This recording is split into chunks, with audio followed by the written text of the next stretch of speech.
नमस्कार, संवाद live TV मध्ये आपलं स्वागत। राज्यातील महत्त्वाच्या बातम्यांचा घेऊया वेगवान आढावा। संवाद सुपरफास्ट।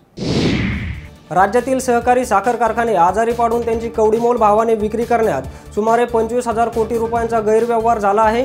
या प्रकरणी आपल्या तक्रारीत तथ्य नसल्याचा सीआयडी अधिकाऱ्यांचा अहवाल राजकारण्यांच्या दबावाखाली आलेला आहे।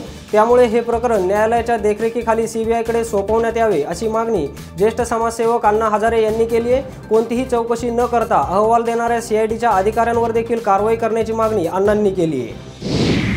भाजपमध्ये दाखल झालेले डॉक्टर सुजय विखे यांनी काल मुंबईहून नगरला आल्यानंतर शिवसेनेचे माजी आमदार अनिल राठोड यांची भेट घेतली आहे। या निमित्ताने राठोडांसह सेना नगरसेवकांसह त्यांची चहाच्या निमित्ताने लक्ष्मी कारंजा चौकात चर्चा रंगली। राठोड यांचा 2 दिवसापूर्वी वाढदिवस झाला असल्याने त्या निमित्ताने त्यांना शुभेच्छा देण्यासाठी मी त्यांच्या घरी गेलो होतो असं विखेंकडून स्पष्ट करण्यात आले। मात्र या भेटीच्या निमित्ताने आगामी लोकसभा आणि पुढील विधानसभा निवडणुकीत एकमेकांना राजकीय मदत करण्याची चर्चा झाल्याचं समजतंय। या चर्चेबाबत मात्र दोन्हींकडून गुप्तता पाळली गेली आहे। लग्न जमलेल्या तरुणीचे फेसबुकवर बनावट अकाउंट तयार करून लग्न जमलेल्या तरुणाशी संवाद साधून लग्न मोडल्याचा प्रकार घडलाय। या प्रकरणी बीड जिल्ह्यातील देवीनिमगाव येथील तरुण वैभव गहिनीनाथ फाळके विरुद्ध माहिती आणि तंत्रज्ञान कायद्यानुसार नगरच्या सायबर पोलीस स्टेशनला गुन्हा नोंदवण्यात आलाय। मुलीच्या बनावट फेसबुक अकाउंटवरून वैभव याने लग्न जमलेल्या मुलाशी चॅटिंग केलं, तसेच मुलीचे आणि त्याचे फोटो लग्न जमलेल्या मुलाला पाठवले। त्यामुळे मुलीचे लग्न मोडले असं फिर्यादीमध्ये सांगण्यात आले। गेल्या वर्षी डिसेंबर महिन्यात हा प्रकार घडला होता। पुणे आंतरराष्ट्रीय विमानतळाच्या सीमा शुल्क विभागाच्या अधिकाऱ्यांनी श्रीलंकेच्या 2 महिला प्रवाशांना 30 लाख रुपये किमतीच्या सोन्याच्या दागिन्यांची तस्करी करताना गुरुवारी पकडलंय। या महिला जेट एअरवेजने सिंगापूरहून पुण्यात आल्या होत्या। त्यांच्याकडून सोन्याच्या साखळ्या, बांगड्या, बिस्किटं आदी स्वरूपात 24 कॅरेट सोनं होतं। या सोन्याची किंमत 30,31,937 रुपये इतकी आहे। अवैध धंद्यांकडे जाणीवपूर्वक दुर्लक्ष केल्यानं रांजणगाव एमआयडीसी आणि लोणीकंद पोलीस ठाण्यातील 3 पोलीस हवालदारांना निलंबित करण्याचे आदेश देण्यात आलेत।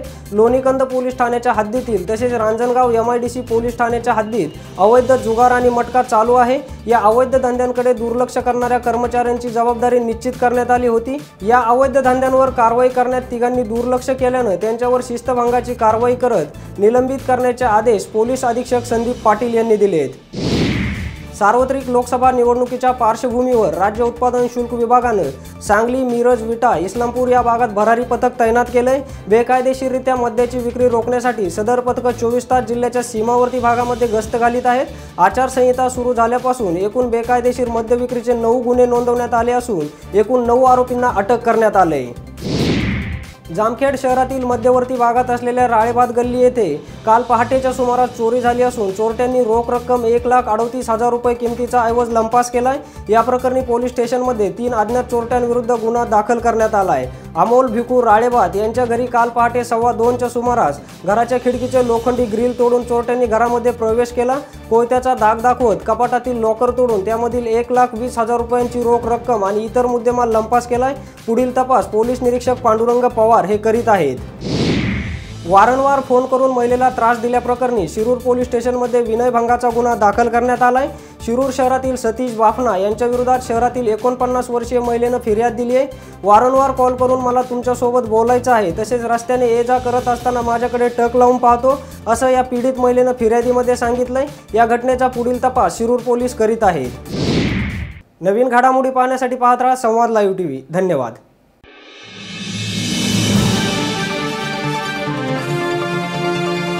संवाद लाईव्ह टीव्ही, आपला विश्वास, आपलं चॅनल।